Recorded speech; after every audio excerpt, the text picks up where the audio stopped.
Hello. If you have a fitted sheet like me that just does not stay on because this fitted part is simply not long enough, here's how to fix it.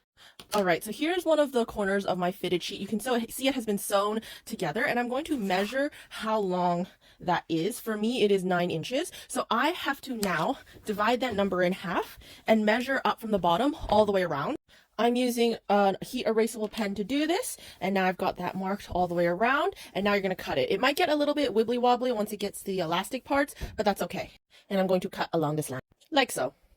So what I've essentially done is I've taken my fitted sheet that is 3-dimensional in order to fit over my mattress. I have chopped it in half down this side, so now I have 2 separate pieces.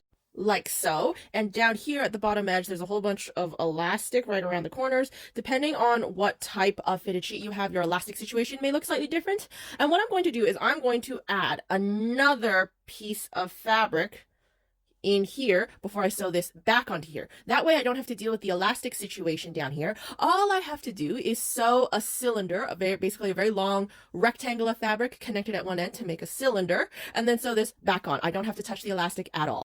Now, the rectangle that I cut out to be able to sew onto here, the length has to be all the way around the bottom of my fitted sheet, and the height has to be however much extra I want to add to my fitted sheet, plus 2 inches for seam allowance. So let's say the height of your fitted sheet was 9 inches, but you need it to be more like 15 inches. Well, 9 minus 15 inches is equal to 6 inches plus 2 inches for seam allowance, which means your rectangle is going to have to be 9 inches tall by however big your fitted sheet is.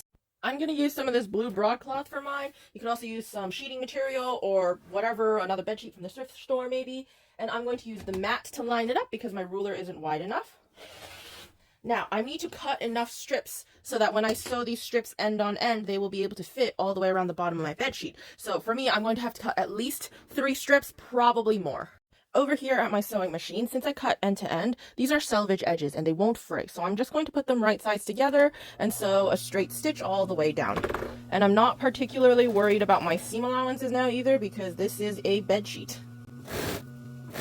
The one thing I am very concerned with though is that this fabric does not have a right side or a wrong side. So you want to make sure you are sewing things right sides together and you don't accidentally sew something right side to wrong side. Alright, I've sewn all my strips end to end now, but I haven't closed it into a cylinder yet, and I'm not going to. What I'm going to instead do is I'm going to take my strip, put it wrong sides together with the little piece of my fitted sheet that I cut off, and instead of stitching right to the end, I'm going to leave this free, and I'm going to start my stitching over here. Now, I'm stitching these things wrong sides together because I want to do a French seam. You do not have to do a French seam. If you are doing a different type of seam finish, you can just sew it right sides together. And I'm going to go all the way around. And as you see, this little bit at the beginning, it's not sewn because I can add a seam here afterwards once I get all the way around, which means I don't actually have to measure my cylinder to make it the same size. Alrighty, here I am back now at the beginning where I first started. I'm going to fold this back, I'm going to line this up, and then I'm going to sew right until I reach where that is. Right until I reach there, and then I'm going to backstitch. And now what I'm going to do is I'm going to cut off this extra part, and now I can fold this right sides together and sew it all the way shut. Now, since this is a French seam, I'm now going to flip it inside out, put it right sides together, and sew it a second time, the same way you do it, just like how you do with a French seam. So after that, what I have is I have the bottom of my fitted sheet with the elastic with an extension sewn on top, and I'm going to pin it to the top part of my bed sheet and sew it in the exact same ways, first with wrong sides together and then with right sides together so that I can get my French seam. Before I do that though, I'm going to find the corners of the top of my bed sheet, the corners of my fitted sheet, and I'm going to match them up in at least approximately the right spots. That way my elastic will end up exactly where it's supposed to, and I'm going to pin at all 4 corners.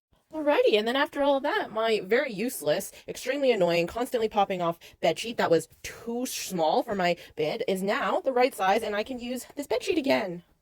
I hope you enjoyed this tutorial. If you found it useful, maybe leave me a tip in my Ko-fi jar, and I'll see you next time. Happy sewing!